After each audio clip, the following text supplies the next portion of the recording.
이제 오늘 우리가 함께 은혜 받을 하나님의 말씀은 에베소서 5장에 있는 말씀입니다. 에베소서 5장 15절부터 21절까지의 말씀입니다. 에베소서 5장 15절부터 21절까지의 말씀. 에베소서 5장 15절부터 20절까지 우리 같이 본문 말씀을 봉독하도록 하겠습니다. 저희가 있는 이 말씀은 살아계신 하나님의 말씀입니다. 그런즉 너희가 어떻게 행할지를 자세히 주의하여 지혜 없는 자같이 하지 말고 오직 지혜 있는 자같이 하여 세월을 아끼라. 때가 악하니라. 그러므로 어리석은 자가 되지 말고 오직 주의 뜻이 무엇인가 이해하라.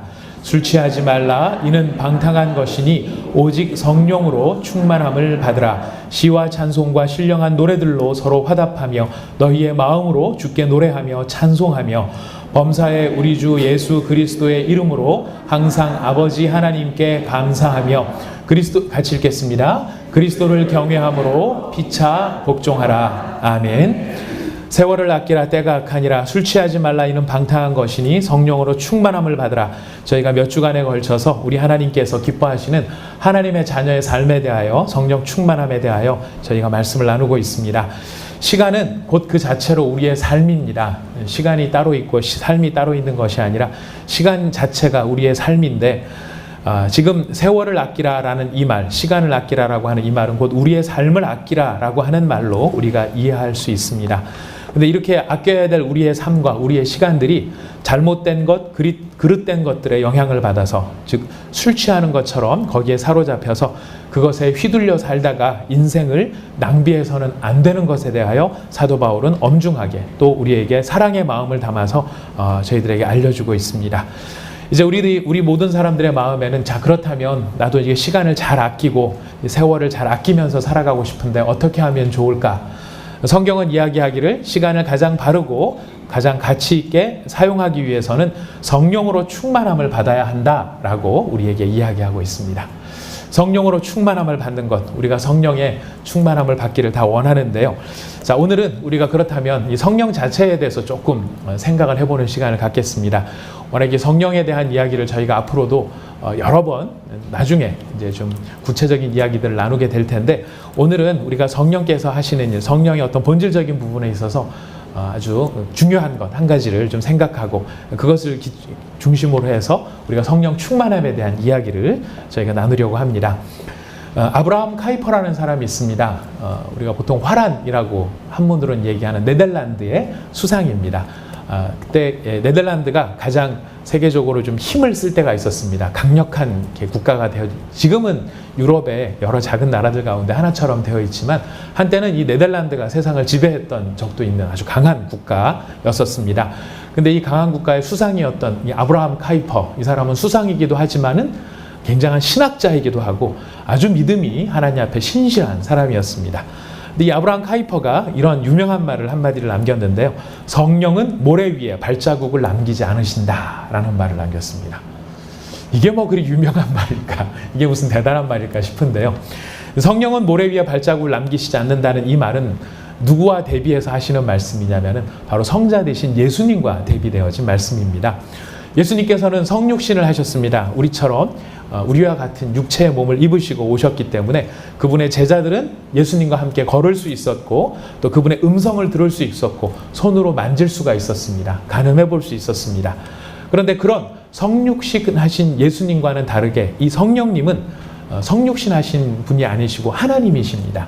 그러다 보니까 성령님은 예수님께서 묘사하실 때는 바람과 같으시다라고 묘사를 하십니다. 요한복음 3장 8절에 보면은 바람이 임의로 불매 내가 그 소리는 들어도 어디서 와서 어디로 가는지는 알지 못하나니 성령으로 난 사람도 다 그러하니라, 이런 이야기를 하십니다. 바로 성령께서는 바람과 같다 이렇게 이야기를 하시는데요. 이 바람의 특징은 잡을 수가 없습니다. 담을 수도 없습니다. 무슨 병 같은데 우리가 바람을 담아 놓을 수가 없지 않습니까?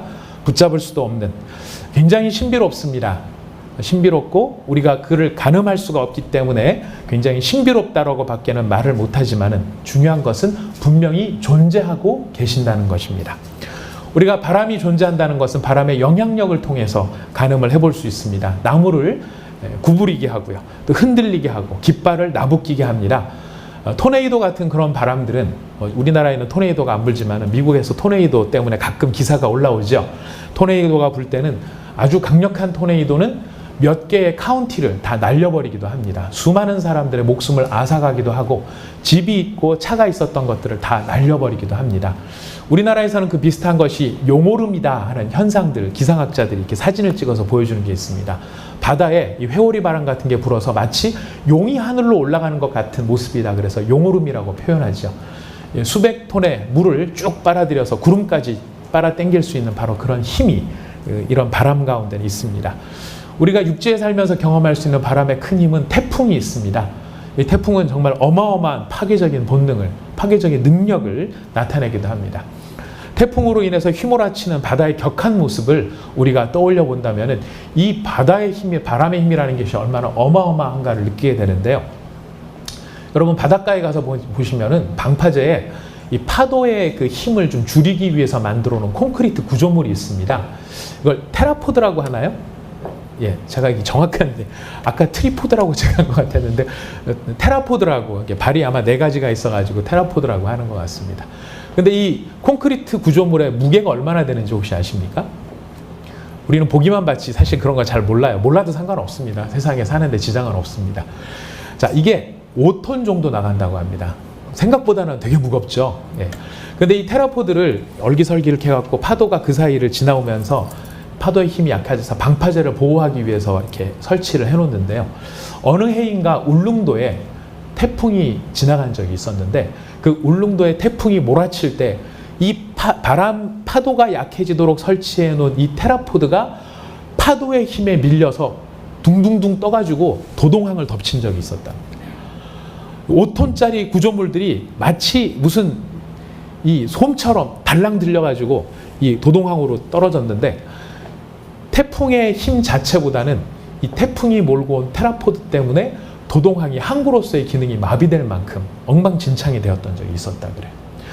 자, 바로 이것이 파도의 힘인데요. 이런 파도의 힘을 누가 일으키느냐면 바람이 일으키는 것입니다. 바람은 이렇게 강력한 힘을 발휘하게 할 때가 있습니다.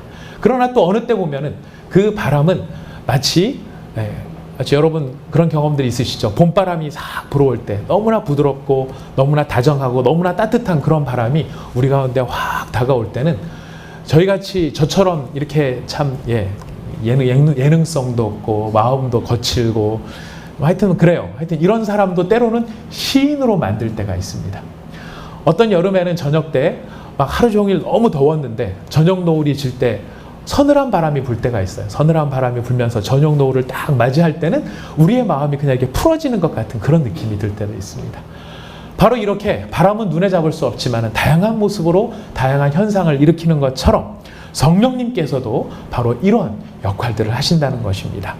우리는 성령을 볼 수도 없고 만질 수도 없습니다. 그러나 때로 성령의 역사는 가장 강력한 사나운 바람보다 더욱 강력하게 역사할 때가 있습니다.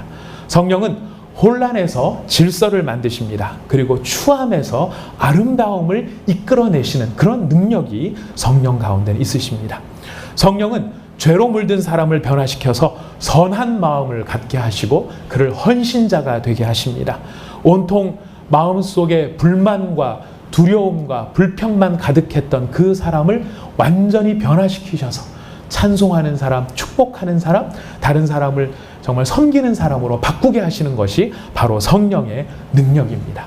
성령은 사람을 변화시키십니다. 생명을 창조하신 이 성령께서는 생명을 변화시키시기도 하십니다. 그리고 우리가 어떻게 다 헤아릴 수 없는 정말 귀한 뜻과 신묘한 섭리를 가지고 사람들에게 놀라운 일들을 변화시키시는데요. 저희가 엊그제 조문을 다녀왔습니다. 우리 사랑의 교회 출석하고 계시는 박재형 집사님이라는 분이 계십니다. 우리 박재현 집사님하고 이름이 비슷하셔가지고 오누이 같이 생각되실 수도 있는데요. 다른 분들이십니다. 네, 완전히 다른 분들이신데요. 우리 박재형 집사님이신데 그 박재형 집사님의 장인 어른이 하나님의 부르심을 받았습니다. 그래서 이제 충주에 빈소가 마련이 되어서 저희 교회 교역자님들과 또 우리 집사님들 2분 해서 5사람이 그 장례식을 다녀왔습니다. 근데 이 박재형 집사님의 이 장인 어른 이 처가댁이 예수 믿는 사람이 한 가정도 없어요. 오직 이 가정만 예수님을 믿고 있어요. 근데 이 가정이 또 예수님을 믿고 계신데 우리 박재영 집사님보다는 제가 봤을 때 우리 박재영 집사님 안사람 되신 아내 집사님이 믿음의 중심을 탁 지키고 계신 분이십니다. 우리 박재영 집사님도 사실 사업을 굉장히 크게 하셔서 이게 몇백억의 사업을 하시다가 정말 안타깝고 불행한 일로 말미암아 한순간에 그 모든 것을 다 바람처럼 먼지처럼 날려버리신 그런 상황에서도 이 박재영 집사님, 아내 되시는 집사님이 기도하시면서 하나님의 도우심을 구하시면서 우리 박재영 집사님이 마음에 새 힘을 얻고 하나님의 새 사람이 되는 그런 일들을 일으키셨습니다. 자, 아무튼 이런 분위기, 이런 배경을 가지고 계신데요. 아버님께서 이제 폐에 이 섬유화가 진행이 되면서 이제 더 오래 살 수 없다 병원에서 진단을 내리셨어요. 그래서 이제 어떻게 하든지 따님은 따님된 입장에서 아버지가 영혼을 구원을 받았으면 좋겠는데 그 영적인 구원을 받도록 하기 위해서 수많은 노력을 하신 거예요. 몇십 년 동안 기도해 오시고 틈만 나면 전도하시고. 근데 그때마다 아버님께서는 치워라, 우리는 아니다. 너나 다녀라. 뭐 지금 뭐 유나는 떨 필요가 뭐가 있냐. 저 충주 가보니까요. 이 의외로 충주라는 도시가 굉장히 유교적이더라고요. 또 보수적이고. 제가 놀란 게 밤에 저희가 8시 반쯤에 도착을 했는데 저기 충주 서충주 IC 인터체인지로부터 시작해서 그 장례식장 있는 빈소까지 갈 때까지 저희가 여러 번의 이 건널목을 건넜는데 그 여러 번의 건널목에 사람이 서 있는 걸 본 적이 없습니다. 그 말씀을 하시는 게 밤 9시만 되면 모든 도시 기능이 정지를 한대요. 다 집에 들어가신대. 뭐 노는 것도 없고 그냥 다 집에서 쉬면 되지. 뭐 이런 분위기라고 하세요. 예. 놀랍게도 우리 이진호 전사님이 충주 분이십니다. 아무튼 이제 그렇게 보수적이고 잘 안 변하려고 그러고 복음도 안 받으니 그 아버님께서 치워라, 그만둬라, 사형리 전하려고 그러면 됐다. 어떤 때는 어깨를 치시면 듣기 싫다. 막 이러셨는데 일주일밖에 안 남은 그 상황 속에서 이제 병원에서 오래 못 산다는 그 상황 속에서 이 박재영 집사님께서 우리 김희숙 전 집사님께로 연락이 온 거예요. 지금 어떻게든지 일주일 남았는데 뭔가 전할 수 있는 정리된 자료가 있으면 좀 보내주셨으면 좋겠다. 김희숙 집사님이 안타까운 마음에 우리 조한남 목사님께로 연결을 하신 거예요. 근데 조한남 목사님 아버님 어머님이 교회를 안 다니시거든요. 조한남 목사님도 부모님 전도를 위해서 애를 쓰시는데 만약에 급한 상황에서 부모님이 돌아가시기 직전에 내가 복음을 전해야 된다면 어떻게 전해야 될까? 이런 마음에 조한남 목사님이 사형리하고 또 이제 전도에 관련된 거를 정리를 하셔서 한 5분 안에 말씀을 전할 수 있도록 자료를 미리 만들어 놓으신 게 있었던 거예요. 그래서 그거를 우리 박재영 집사님께 보내드렸고 또 박재영 집사님은 아내 집사님께 그것을 전달을 해드린 겁니다. 그리고 이제 목요일 날 돌아가셨는데 수요일 날 이 어머님, 따님이 아버님한테 다시 말씀을 전한 거예요. 아버님 그러지 말고 아빠 한 번만 이 말씀 들어보라고. 한 번만 이 말씀 들어보라고. 근데 이 말씀을 전하는데 본인 말씀은 그래요. 난 너무 띄엄띄엄 내가 무슨 말 하는지도 모르겠고 마음은 급하고 소원은 간절한데 설명은 어떻게 잘 되지도 않고 하면서 막 너무너무 엉망진창으로 말씀을 전했다는 거예요. 너무너무 엉망진창으로 말씀을 전했는데 아버님이 예수님을 내 삶의 주인으로 모시는 역사가 그 순간에 일어났다. 그래, 예수님이 나 위해서 십자가에 달려 돌아가셨어. 내가 그 예수님을 내 삶의 주인으로 모시기를 원한다. 그러면서 수요일 날 영접하시고 목요일 날 돌아가실 때까지 찬송가를 틀어달라 그래서 그 병석에 찬송가를 계속 틀어놓으셨다는 겁니다. 여러분 어떻게 그런 역사가 일어날 수 있을까요? 어떻게 그런 일들이 인간적인 이해로서 본인이 말씀을 잘 전했다면 내가 말씀을 잘 전해서 그랬다라고 얘기도 할 수 있겠지만 중구난방으로 마음은 급하니 이 얘기하다 저 얘기하다가 그 하는 그 순간에 어떤 일이 누가 그 역사를 일으키신 거겠습니까? 바로 성령 하나님께서 그런 역사를 일으키셨다는 겁니다. 그렇습니다. 성령은 지금도 살아계시고 우리의 부족함과 우리의 연약함, 우리가 뭔가를 내가 했다라고 말할 수 없는 그 상황 속에서도 그거를 도구로 삼으셔가지고 일을 이루실 수 있는 살아계신 하나님, 바로 그 하나님이 성령 하나님이신 것입니다. 사도 바울은 바로 그 성령 하나님이 너희 가운데 충만할 수 있어야 된다. 너희 가운데 충만하기를 바란다. 너희 가운데 충만함을 받으라. 이렇게 우리에게 이야기하고 계십니다. 성령 하나님으로 충만해진다는 것이 무슨 뜻일까요? 우리도 다 성령 하나님이 충만하게 되기를 원하는데요. 이 성령 하나님이 충만하다는 것을 우리는 자칫 이렇게 오해하는 경우도 있습니다. 기도원에 가서 열심히 기도해서 불을 받는 것이다. 물론 저는 그걸 굉장히 존중합니다. 인정합니다. 저 기도원 가는 거를 이렇게 말하면 냉소적으로 여러분들이 이렇게 이해하실까봐 걱정하는, 염려가 되는데 저 전혀 냉소하지 않습니다. 성령께서 살아계시면서 우리가 특별한 소망을 가지고 하나님 앞에 메어달리고 기도할 때 성령께서 특별한 경험을 우리에게 하게 하시는 경우들이 있을 수 있습니다. 방언이 터질 수도 있습니다. 어떤 분들은 신유의 은사, 병 고치는 은사가 있을 수도 있습니다. 저희 어머님이 죽다가 살아나시면서 예수를 믿게 됐거든요. 근데 하나님께서 저희 어머님에게 은사를 주신 게 이런 신유의 은사를 주신 적이 있으십니다. 그래서 기도하면 아픈 사람이 낫고 막 그런 적이 있었어요. 저는 현장에서 눈으로 본 사람으로서 그것을 제안하고 싶은 마음이 없습니다. 근데 문제는 뭐냐면 이렇게 은사를 받으신 분이 그런 방언을 받고 은사를 받은 것이 내 본성과 성품이 바뀌었다라고 오해를 하는 경우가 있습니다. 하지만 그 은사라는 것은요, 우리가 하나님 앞에 어떤 특별한 일을 할 수 있도록 하나님이 주신 일종의 기능적이고 기술적인 부분입니다. 그것이 성품의 본질은 아닙니다. 안타깝게도 이러한 차이점에 대한 이해가 없었을 때 우리가 방언을 많이 받고 막 이러신 분들이, 여러분 방언 받으면은 기도할 때 훨씬 기도하기가 편하다고 해요. 경험하신 분들은 말씀하십니다. 여러분 1시간 기도하는 거 굉장히 힘드시잖아요. 5분 기도하는 거 굉장히 힘드시잖아요. 5분 기도하기도 굉장히 힘든데 1시간 동안 기도하려고 그러면은 얼마나 힘든지 많은 분들이 막 그런 간증들을 하세요. 아우, 1시간 동안 어떻게든 기도해 보려고 창세기에서 출발해서 요한계시록까지 가고 대한민국에서 출발해가지고 중국, 일본을 거쳐가지고 한 바퀴 세계 선교를 위해서 다 기도하고 났는데 15분이 갔더래요. 주여 4바퀴를 돌리니까? 그래요. 우리가 기도 그냥 하려고 그러면 굉장히 사실은 어떤 때는 훈련이 안 돼 있으면 기도한다는 것도 되게 어렵게 느껴질 때가 있습니다. 근데 우리가 방언의 은사를 받으면은 2시간, 3시간 정말 기도하는 것이 너무나 편하고 너무나 힘들지 않게 기도할 수 있다. 그런 것 같습니다. 근데 그렇게 기도할 수 있다는 것과 내 성품이 하나님께서 기뻐하시는 거룩한 성품이 되었다 하는 것은 사실 조금 다른 부분이 있습니다. 근데 이런 차이점을 이해 못했을 때 방언을 하셨던 분들이, 방언을 하시는 분들이 교회 안에 들어와서 막 방언을 하다 보니까 뭐를 느끼시냐면 나는 방언을 받은 특별한 사람이야. 이런 영적인 우월감을 갖게 되기도 하고, 또 그런 영적인 우월감 속에 방언을 받지 못한 분들을 긍휼히 여기고 안타깝게 여기면서 더 많은 사랑으로 사랑하셔야 되는데 뭐라고 판단하시는 경우가 많았냐면은 저것들은 오직 믿음이 없으면 방언도 못 받을까? 이렇게 생각하는 경우들도 있었다는 거예요. 근데 저것들에 해당되는 것에 누가 끼어들어 있었냐면 그 교회 담임 목사님도 끼어있는 경우가 많이 있는 거예요. 막 방언을 하시면서 어떻게 얘기하시냐면 우리 목사님은 방언도 못해. 저거 무슨 영성도 없으시고 뭐 이렇게 되니까 여러분 못 받은 것도 서러울 망정, 그런 얘기까지 들으면 얼마나 마음에 속상함이 있겠어요. 그러니까 교회 안에 그 방언하는 사람들을 좋아하고 격려하기보다는 어떤 판단을 하느냐면은 저것들은 방언을 받기는 받았는데 입만 살아가지고 경건함은 잃어버리고 거룩함은 잃어버리고 순지자랑밖에는 안 하는 그런 인간들이야. 이런 반발심이 생기게 되었습니다.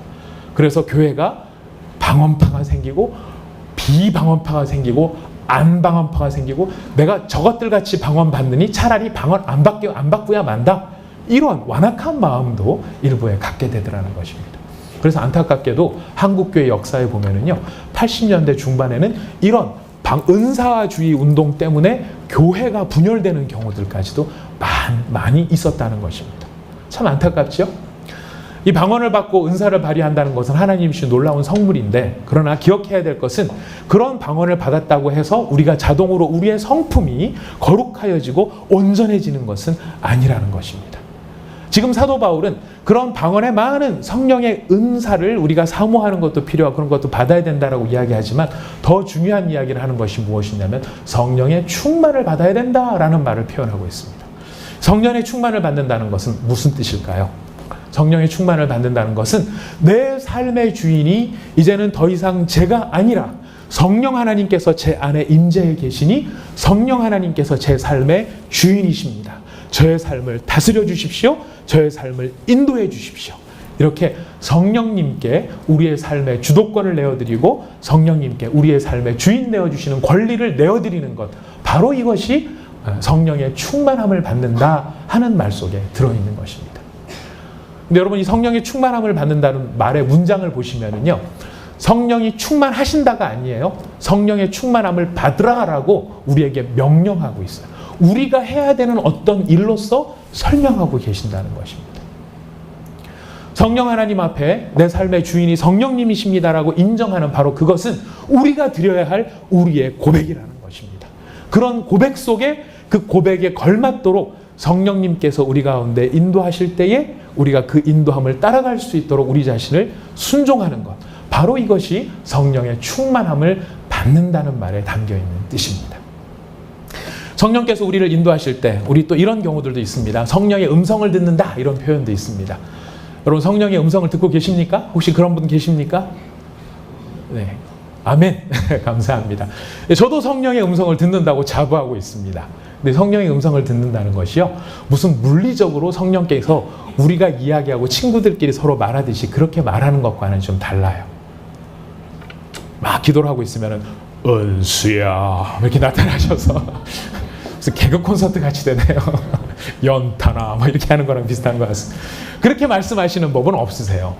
성령님께서 우리에게 음성을 들려주신다 할지라도 그 음성을 들려주신다는 것은 우리 마음에 깨달음이 생긴다는 것입니다. 우리 마음속에 아 그렇구나 라고 하는 것을 느끼게끔 하시는 것이 성령께서 하시는 성령의 음성을 들려주시는 방법이에요. 근데 성령께서 그런 음성을 들려주실 때 무엇을 통해서 음성을 들려주시냐면은 말씀을 통해서, 말씀을 재료로 삼아서 우리에게 음성을 들려주세요. 왜 그러냐면 성경 말씀을 기록하게 하신 분이 성령 하나님이시고 그 기록된 말씀이 무슨 뜻인지를 깨닫게 해주시는 것이 성령 하나님이시고 그 뜻이 내 삶에 어떤 의미가 있는지 그 의미를 설명해 주시는 것도 성령께서 하시는 일이십니다. 그것을 신학적으로는 조명한다라고 얘기해요. 불을 밝혀준다 이런 뜻이죠. 그 불을 밝혀주시면은 우리의 마음속에 하나님이 깨닫게 해주시면 깨닫게 해준 그 음성을 듣고 순종해야 될 건 누구입니까? 내 자신이라는 거예요. 예를 들어서 이런 겁니다. 성경에 보면은 예수님이 이런 말씀을 하셨어요. 너희가 제사를 드리러 나와서 제물을 바치려고 할 때 너희 마음속에 누구랑 대판 싸운 것이 생각나거든. 어떻게 하라고 얘기하십니까? 제사를 드리고 가서 형제와 화해하라 이렇게 돼 있습니까? 아니죠. 제물을 그대로 놓고 가서 형제와 구부러진 그 마음을 먼저 풀고 화해를 하고 그 다음에 와서 제사를 드려라 이렇게 얘기를 합니다. 왜냐하면 하나님이 지금 받고 싶은 건 뭐냐면 짐승이라고 하는 제물로 드리는 그 짐승의 탄내, 고기 냄새, 하나님께서 그 피를 원하시는 것이 아니라 그 짐승을 바치는 사람의 마음을 하나님께서는 원하시는데 그 마음이 온통 막 분노와 원망과 미움으로 가득 차 있는 거예요. 저 XX, 저 삐리리, 삐삐삐삐삐삐삐 이런 것들로 가득 차 있는 모자이크 처리를 했습니다. 자체 모자이크 처리를. 그런 것으로 가득 차 있는 그 마음으로 하나님 앞에 나와서 주여 영광 받아 주시옵소서. 그게 하나님 보셨을 때는 야, 그게 너 지금 무슨 나한테 나의 이름을 높이는 예배라고 생각을 하느냐. 너 먼저 그 싸운 사람과 화해를 하고 화목하고 평안한 마음으로 기쁨으로 와서 내 앞에 서기를 원한다. 이것이 하나님의 뜻이거든요. 그래서 하나님께서 그 마음에 조명을 해주시는 겁니다. 성령님께서 막 예배를 드리려고 할 때 야, 너 지금 걔랑 싸우고 있는데 평안하냐? 이런 마음을 싹 주실 때가 있어요. 그럼 우리가 어떻게 해야 됩니까? 순종을 해야 되죠. 그걸 내게 주시는 하나님의 말씀으로 깨닫고 내가 순종을 해야 됩니다. 근데 싹 깨닫게 해주시는데 우리는 어떻게 할 때가 많으냐면 하나님 그 자식이요. 나올 뻔했습니다. 위험했습니다. 하나님 그 XX가 오죽했으면은 제가 지금 그 XX한테 제가 그랬겠어요? 이 말씀을 들어야 되는 거는요. 제가 아니고 걔예요. 걔. 하나님 걔한테 가서 좀 말씀 좀 전해주세요. 우리가 이런 마음이 들 때가 많다는 거예요. 그것이 바로 우리가 고의적으로 성령님께서 나를 깨닫게 해주심에도 불구하고 우리가 그 말씀에 순종하지 않고 우리 마음을 고의적으로 뻣뻣하게 만들고 불순종하는 것들이 바로 그런 일들이라는 것이죠. 사도 바울은 성령에 충만하라 이야기를 하실 때 무슨 뜻으로 말씀하시냐면 그렇지 성령님께서 너에게 깨닫게 해줄 때가 있으시지? 자 그렇다면 네가 그 음성에 순종할 줄 알아야 된다. 순종하려고 네 마음을 들여야 되고 노력하고 네가 헌신해야 된다. 그것이 바로 성령의 충만함을 받으라. 성령께서 이끄시는 대로 내가 끌려간다는 뜻입니다. 바로 사도 바울은 그렇게 성령의 충만함이 우리 가운데 있을 때 바로 그 성령의 인도하심을 받을 때 우리의 인생이 낭비하지 않게 된다는 것입니다. 자, 그렇다면 이런 성령의 충만함을 우리가 사모하며 우리가 하나님 앞에 이 성령 충만함을 간구를 해야 되는데요.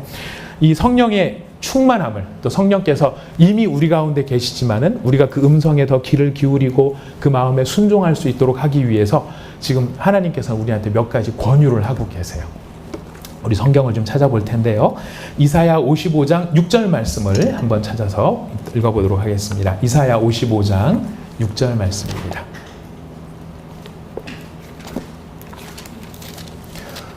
이사야 55장 6절 말씀.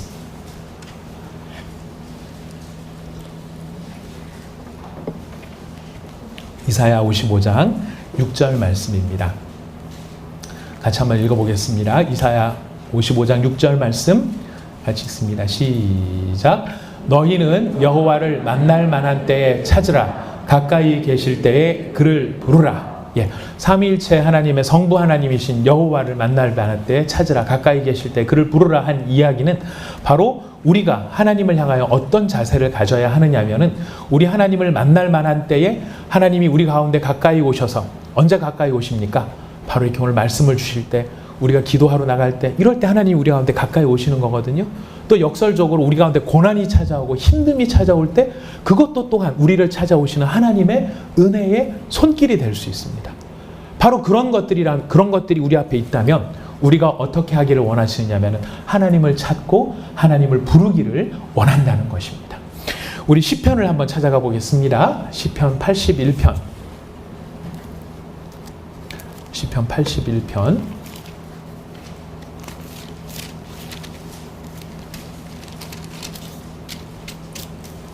시편 81편 10절 말씀입니다. 시편 81편 10절 말씀 같이 읽어보겠습니다. 시작. 나는 너를 애굽 땅에서 인도하여 낸 여호와 내 하나님이니 내 입을 크게 열라 내가 채우리라 하였으나. 이스라엘 백성을 애굽 땅에서 인도하여 내신 하나님께서 이스라엘 백성들에게 좋은 것, 은혜를 많이 주시기 위해서 하나님께서 뭐라고 말씀하셨냐면 내 입을 크게 열라라고 말씀하셨습니다. 자, 입을 크게 열다라는 것이 무슨 뜻일까요? 물리적인 우리의 입을 크게 여는 걸까요? 입을 크게 열면 얼마나 열까요? 그냥 이 큰 개구리만큼 열 수 있을까요? 자, 그런 뜻이 아닙니다. 그렇죠? 입을 크게 열라라는 것은 무슨 뜻입니까? 우리의 마음의 소원, 하나님을 향한 마음의 소원의 크기를 크게 가지라는 것입니다. 네가 하나님을 향한 소원과 하나님을 향한 갈망과 하나님을 구하는 하나님 자신을 간절히 원하는 그 마음의 크기를 크게 한다면 우리 하나님이 뭐라고 말씀하십니까? 크게 한 만큼 다 채워주겠다고 약속을 하신 것입니다. 하나님은 우리가 크게 열면 다 채워주시겠다고 약속하셨는데 우리는 받은 게 없어요. 왜 그럴까요? 안 열었다는 거예요. 구하지 않았다는 거예요. 하나님 앞에 나가지 않았다는 거예요. 찾지 않았다는 것입니다. 입을 여는데 얼만큼 입을 열어요? 하나님은 크게 열라고 하시는데 우리는 어떻게 입을 여냐면 하나님 진짜 입을 채워주시나요? 채워주시는 건 맞나요? 뭐 이런 거 구해야 들어주고 사람 너무 이렇게 비참하게 만드는 거 아닙니까? 하나님이 저 인간을 너무 자존심 팍팍 상하게 줄 것 같으면 그냥 좋게 주면 되지. 뭐 입을 열어라 내가 채우리라. 야 진짜 하나님 사람 똥개 훈련시키는 것도 아니고 저 마음에 안 듭니다. 입 열으라고요? 우리한테 이런 반항심이 있는지도 모르겠어요. 그러나 우리 하나님께서 말씀하시는 건 뭐냐면은 하나님을 신뢰하고 하나님을 기대하고 반드시 약속하신 바를 이루시는 그 하나님을 네가 믿고 정말 소망하는 마음으로 너의 마음의 소망을 하나님을 향한 마음의 그릇의 크기를 크게 열고 그것을 구하라. 그리하면 내가 채우리라 말씀하시는 것입니다. 우리의 신앙의 동역자들 가운데 선배들 가운데 이 놀라운 경험들을 한 사람이 한두 사람이 아닙니다. 메어달린 모든 소망을 가지고 메어달린 사람들을 하나님께서 채우신 것 우리 가운데도 그 많은 증거들이 있다는 것입니다. 사랑하는 성도 여러분, 하나님을 향하여 입을 크게 벌리시기 바라겠습니다. 믿는 자가 입을 크게 열 수 있습니다. 이 말의 다른 표현은 하나님을 믿으라는 이야기입니다. 하나님을 믿고 여러분이 신뢰하는 마음으로 여러분의 마음의 크기를 넓히시기를 바랍니다. 우리 성경을 또 한 군데 찾아봅니다. 누가복음 11장입니다.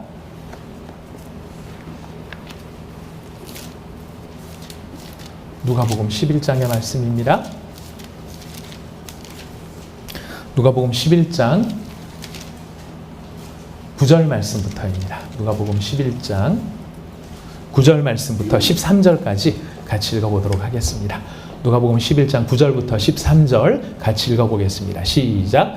내가 또 너희에게 이르노니 구하라 그러면 너희에게 주실 것이요 찾으라 그러면 찾아낼 것이요 문을 두드리라 그러면 너희에게 열릴 것이니 구하는 이마다 받을 것이요 찾는 이는 찾아낼 것이요 두드리는 이에게는 열릴 것이니라. 너희 중에 아버지 된 자로서 누가 아들이 생선을 달라 하는데 생선 대신에 뱀을 주며 알을 달라 하는데 전갈을 주겠느냐. 너희가 악할지라도 좋은 것을 자식에게 줄 알거든 하물며 너희 하늘 아버지께서 구하는 자에게 성령을 주시지 않겠느냐 하시니라. 아멘. 그렇습니다. 우리 예수님께서 우리를 향해 가지신 이 간절한 마음, 얼마나 이 간절함이 크신지요. 3번에 걸쳐서 반복하시는 겁니다. 구하라, 찾으라, 문을 두드리라.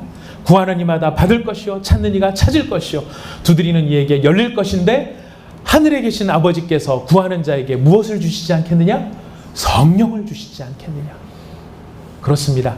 성령은 이미 우리 가운데 와 계시고 우리를 구원해내시는 구원의 주이시지만은 동시에 사도 바울과 예수님을 통하여 우리에게 권면하시는 말씀은 우리가 그 성령을 사모하는 마음, 간절한 마음을 가지고 그 성령을 기대하고 바라는 것이 필요하다는 것입니다. 제가 여러분들에게 부자가 되는 한 가지 방법을 알려드려 볼까요? 부자가 되려면 지갑부터 바꿔라. 이 일본의 가메다 준 이치로라고 하는 사람이 쓴 책입니다. 부자가 되려면 지갑부터 바꿔라. 부자가 되는 습관 10가지 이런 부제를 달고 있는데요. 부자가 되고 싶다면 지갑부터 바꿔라. 부자들은 왜 장지갑을 쓸까? 이 가메다 주니치로라고 하는 사람이 이 노숙자 신세였던 사람인데 나중에는 세무사가 되고 또 돈을 많이 번 일본의 재계의 유명한 사람들하고 가까이 지내는 그런 사람으로 이게 부자가 된 사람입니다. 근데 본인의 경험을 바탕으로 이 책을 쓴 거예요. 그 일본의 경제 잡지 프레지던트에 기고한 돈 버는 비결, 그걸 책으로 낸 것입니다. 이 세무사인 가메다가 수많은 경영자와 교류하면서 잘 나가는 이들의 지갑 사용법에는 몇 가지 공통점이 있다는 사실을 발견했다. 그 중에 몇 가지를 자신이 직접 실천해 봤더니 수입이 비약적으로 증가했다. 그래서 지갑은 인생을 바꾸는 최고의 도구라는 확신을 가지게 되었고 아울러 이 책도 쓰게 되었다고 말했다. 그는 부자들의 지갑의 공통점을 분석했는데 부자들은 돈을 펴서 넣을 수 있는 장지갑을 사용하고 동전 지갑은 따로 되어 있었다. 지갑은 얇게 영수증과 쿠폰은 확인 후 수시로 버리며 신용카드는 꼭 필요한 만큼만 들고 다닌다. 저자는 지갑은 단순하게 식용품이 아니라 그 이상의 특별한 힘을 지닌 물건이라고 강조한다. 지갑 주인이 돈을 대하는 태도가 돈을 불러오며 주인의 생활 태도까지 바꿔서 결국 수입에 영향을 미친다는 설명이다. 특히 공식까지 만들었어요. 지갑 가격의 200배가 그 사람의 연봉이라는 공식도 소개를 했다. 예를 들면 50만 원짜리 지갑을 갖고 있는 사람은 연봉이 대략 1억 원이라는 것이다. 그러면서 그는 지갑 가격 곱하기 200을 했을 때 연봉보다 많은 경우는 앞으로 연봉이 더 늘어날 여지가 있다고 주장을 하고 있습니다. 반대로 돈이 새는 지갑은 지갑 내부가 복잡한 지갑이다. 카드, 쿠폰 등이 많이 들어있고 지폐를 넣는 곳이 너무 깊어서 돈이 얼마나 들어있는지 파악도 할 수 없고 따라서 이런 지갑 주인들은 대체로 돈을 제어하지를 못한다. 가메다는 자신이 과거에 접이식 지갑, 반지갑을 사용했던 시절에 있었던 이야기를 털어놓는다. 어느 날 지갑과 돈에 늘 세심하게 신경을 쓰는 경영자가 자기에게 그런 지갑을 사용하면 돈이 들어오지 않을 거예요. 지갑의 기본은 장지갑입니다. 이렇게 얘기를 했답니다. 접이식 지갑, 반지갑을 쓰면 그 안에 들어있는 돈이 가엾지 않습니까? 이런 조언을 했습니다. 당시에는 이 말이 와닿지 않았지만 실제 장지갑을 쓴 뒤에 이해를 하게 됐답니다. 장지갑은 빳빳한 새 지폐를 넣었을 때 지폐 모양을 그대로 유지할 수 있게 해주고 쓸데없이 새 지폐를 접을 필요도 없게 됩니다. 또 접이식 지갑의 경우 바지 뒷주머니에 넣고 다닐 때가 많은데 장지갑은 뒷주머니에 넣으면 보기에도 안 좋고 앉기에도 불편하기 때문에 돈이 엉덩이에 깔리는 일이 없게 됩니다. 지갑이란 나를 찾아온 집회를 맞이하는 호텔로서 돈이 그곳에 다시 가고 싶다 하는 생각을 하게 만들어야 된다는 것입니다. 그래서 이 사람은 10가지로 그 규칙을 정리를 했는데요. 새 지갑을 샀다면 현금으로 이제 일본 화폐 단위입니다. 100만엔을 넣어보라. 그리고 지폐는 아래 위를 가지런히 맞춰 넣어 놓는다. 5,000원짜리 지폐를 가능한 한 많이 넣어 넣는다. 동전은 동전 지갑에 따로 넣는다. 희귀한 동전을 모아본다. 500원짜리 동전은 전용 저금통에 넣는다. 돈을 낼 때는 새 돈으로 낸다. 돈을 건넬 때는 정중하게 건넨다. 돈에게 인사를 해본다. 하이, 오래간만이야. 잘 왔어. 이렇게 인사를 해본다. 그리고 마지막 10번째, 세금은 기분 좋게 낸다. 그리고 마지막으로 장지갑도 이 왼쪽 주머니, 가슴, 심장 뛰는 곳에 정중하게 잘 집어넣어서 이 돈이 나의 심장 뛰는 소리를 듣고 나의 온함, 온기를 느껴서 다음에 들어올 때 다른 친구들을 많이 데리고 들어올 수 있도록 한다. 이렇게 되어 있습니다. 여러분, 이런 이야기를 들으시니까 어떠십니까? 뭐 이런 미신 같은 이야기가 다 있어. 역시 일본 사람들은 일본 사람다와 이런 거를 다 만들어내고 미신같이 믿다니. 이렇게도 생각해 볼 수 있을 것 같습니다. 예배 끝나고 가는 길에 장지갑 하나 사갖고 갈까? 이런 생각이 들 수도 있습니다. 저는 이 책을 이게 서점에 가서 읽다가 제가 마음에 든 생각은 뭐냐면, 돈을 벌고 싶고 부자가 되고 싶은 마음이 간절하면 이렇게까지 하는구나. 내가 정말 이렇게 해보니까 정말 이렇게 경험이 되고 장지갑을 써보니까 돈이 많이 벌려지고 이런 것들이 정말 이렇게 되는구나. 그렇다면 이렇게 되는 걸 다른 사람한테 소개해줘서 다른 사람들도 돈을 많이 벌 수 있도록 해줘야지. 그리고 내가 적어도 이 돈을 많이 벌려면 내 심장 뛰는 소리를 듣게 해줘야지. 그래서 내 가슴 속에 딱 품고 내 왼쪽에 딱 이렇게 품고 이렇게 다녀야지 하는 정도의 정성이 있어야 돈도 들어온다고 생각을 하는 거예요. 근데 우리 하나님의 말씀을 성경책 들고 다니는 것도 사실은 요새는 이렇게 들고 다니면은 너무 폼젠다. 너무 목사 티내는 것 같아. 이거 마음에 안 들어. 요즘에는 성경책도 잘 안 들고 다니죠. 물론 이렇게 말씀하실 수는 있습니다. 저는 스마트폰을 가슴에 품고 다녀요. 이렇게 하실 수 있는 분도 계실지 모르겠습니다. 무슨 뜻입니까? 세상에서도 뜻있고 가치 있고 소중한 것을 이루려면 정성을 다하지 않으면 안 된다. 이거는 세상도 아는 이치인 거예요. 여러분, 김치 담그는 일 쉬운 일 아닙니다. 간장 담그고 된장 담그는 일 쉬운 일 아닙니다. 쌀을 벼농사 짓는 것도 쉬운 일 아닙니다. 오직 벼농사가 어려우면 쌀 밑자가 손이 88번 간다고 해서 88의 조합이겠습니까? 가치 있는 것 하나를 만들어내려면 이 정성을 다해야 된다는 것이 세상 사람도 아는 이치인데, 우리는 가장 존귀하신 하나님, 가장 높으신 하나님, 우리가 감히 상상할 수 없는 그 영광과 권위와 권능으로 아름다우신 그 하나님을 모시는 일에 있어서 우리 친구한테도 그렇게는 못할 정도로 우리 하나님을 대할 때가 얼마나 많습니까? 그냥 하나님, 저의 헬퍼 아니십니까? 저의 성공을 도와주십시오. 그 역할 하시면 되죠. 우리 하나님을 얼마나 손쉽게 생각하는지 모릅니다. 그러나 여러분, 기억하십시오. 하나님은 권능의 주님이십니다. 온 우주 만물, 그 만물보다 더 높으신 분이 우리의 하나님이십니다. 그 영광스러운 하나님이 우리 한 사람 한 사람 속에 찾아오시고 우리 가운데 거하시겠다라고 하는 이것이 얼마나 아름답고 감당할 수 없는 일인지, 그 영광의 실체를 깨달은 사람은 하나님 앞에 엎드려지면서 주여, 제 속에 들어올 수 없습니다. 어떻게 이 추한 곳에, 이렇게 추한 제 마음에 들어올 수 있습니까? 고백했던 거예요. 우리 가운데 이런 깨달음의 은혜가 먼저 있기를 축복합니다. 하나님의 하나님 되심을, 그 영광과 그 아름다우심을 우리가 분명하게 깨달을 수 있도록 우리 성령께서 역사하시기를 축복합니다. 그리고 더불어 우리의 마음이 간절함으로 하나님 앞에 주님의 성령을 사모합니다. 주님, 저에게 찾아오시고 주님, 저에게 임재해 주시고 저의 마음속에 깨달음의 조명함의 은혜를 더욱 충만하게 부어주시옵소서. 여러분, 그렇게 되려면 우리 정성을 다해야 되는데요. 정성을 다하려고 한다면 우리의 기도 시간부터 우리 좀 새롭게 했으면 좋겠습니다. 우리 기도 삼시세 때 밥 먹을 때 하시잖아요. 그죠? 예.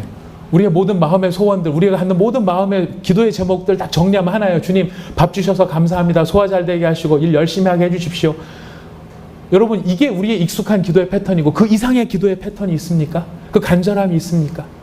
성령님을 간절히 사모하는 그 열정과 마음의 중심이 우리 가운데 있더냐 하는 것입니다. 다니엘은 하루에 3번 때를 정하여서 기도했습니다. 내가 열국의 가장 이 세상의 강대국을 다스리는 총리로 있지만 그 총리 되는 것보다 더 중요한 게 무엇이냐?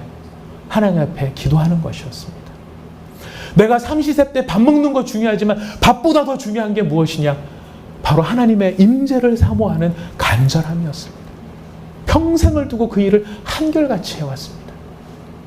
다니엘만의 이야기입니까? 세계무역센터의 부총재로 역임하고 계신 한국인으로서는 참 보기 드문 참 너무나 훌륭하신 이기돈 장로님이 계시죠. 이기돈 장로님 간증해 보면 이런 대목이 나와요. 그가 훌륭하지도 않고 누가 인정해주지도 않고 유학하기 위해서 돈 한 푼 없이 장학금 한 푼 없이 미국에 딱 건너갔을 때 그가 하나님 앞에 드린 헌신과 각오와 작정이 있었어요. 그분의 헌신은 무엇이냐면 새벽 기도는 누가 하는 줄 아십니까? 였어요. 새벽 기도는 새벽잠 많은 할머니, 할아버지들이 새벽에 잠 깨서 할 일 없으니까 자식들 잘 되라고 나와서 그래도 교회에 나와서 기도하는 그게 새벽 기도가 아니라 하나님의 나라를 꿈꾸며 하나님의 일하심을 바라보며 내 인생이 하나님 앞에 사로잡혀 가장 가치 있는 곳으로 쓰여지기를 원하는 젊은이들이 깨어 일어나 하나님 앞에 내 삶을 드리며 하나님의 비전과 영광을 바라보며 하나님이 나를 통치해 주시기를 바라는 갈망과 기쁨으로 나와 헌신하는 바로 그 헌신의 자리가 새벽 기도의 자리였습니다. 이돈 장로님이 대학생 때부터 그가 지금 영국 왕실 왕립에 무슨 뭐가 되고 교수가 되고 정말 우리가 상상할 수 없는 높은 지위에 세상적인 지위에 갖게 될 때까지 가지고 난 다음에도 변함없이 한 가지 지키는 하나님을 향한 중심이 무엇이냐면 내가 하나님 앞에 약속한 이 온전한 정성을 주님께 올려드리겠습니다. 나의 정성은 새벽을 깨우고 일어나 바로 주님 앞에 가장 중요한 이 시간, 가장 깨끗한 이 시간 제가 주님을 만나기를 원합니다. 바로 그 헌신과 정성이 그를 성령의 사람으로 이 시대를 관통하는 하나님의 믿음의 사람으로 살아가도록 만들고 있다는 것입니다.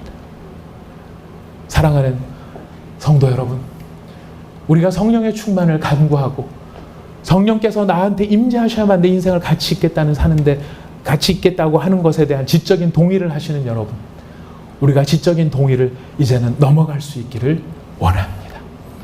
지적인 동의를 넘어서 하나님 앞에 우리 자신의 모습을 새롭게 하고 주의 성령께서 온전히 내게 충만하게 임재하셔서 나를 하나님의 사람으로 쓰실 수 있도록 우리가 정성을 다하겠습니다. 그게 꼭 새벽 기도가 아니라도 좋습니다. 여러분이 할 수 있는 정성을 가지고 주님 앞에 나가시기를 바랍니다. 하나님께서 그런 우리들 가운데 더욱 충만함으로 다가오셔서 우리를 사용하실 것입니다. 개도 줘도 개한테 줘도 안 먹을 것을 하나님한테 드리지 마십시오. 사람들을 그렇게 대할 때 모욕이라고 생각할 만한 것으로 하나님 앞에 드리지 마십시오. 다 쓰고 남은 시간, 남는 시간에 하나님 앞에 이거나 잡수십시오. 던지는 것이 신앙이 아닙니다. 내가 할 것 다 해놓고 쓸 돈 다 써놓고 하나님 요거 남았습니다. 이거라도 받으십시오. 이렇게 하는 것이 하나님을 경배하는 것이 아닙니다. 처음의 것을 드리라고 말씀하십니다. 가장 중요한 것을 드리라고 말씀하십니다. 너의 가장 소중한 것을 하나님 앞에 내어 놓을 수 있는 하나님을 향한 진정성이 있으라고 주님은 요구하고 계십니다. 그 앞에 우리는 응답의 비밀, 능력의 비밀을 찾을 것입니다. 우리 자신의 인생이 더 이상 이런 인생이 아니라 그냥 이렇게 한숨 쉬는 인생이 아니라 성령에 사로잡혀 성령께서 하시는 하나님 나라의 일을 하게 되는 그 인생을 우리는 경험하게 될 것입니다. 그런 저와 여러분이 될 수 있기를 오늘 이 말씀으로 부탁드리겠습니다. 우리 잠깐 기도하겠습니다.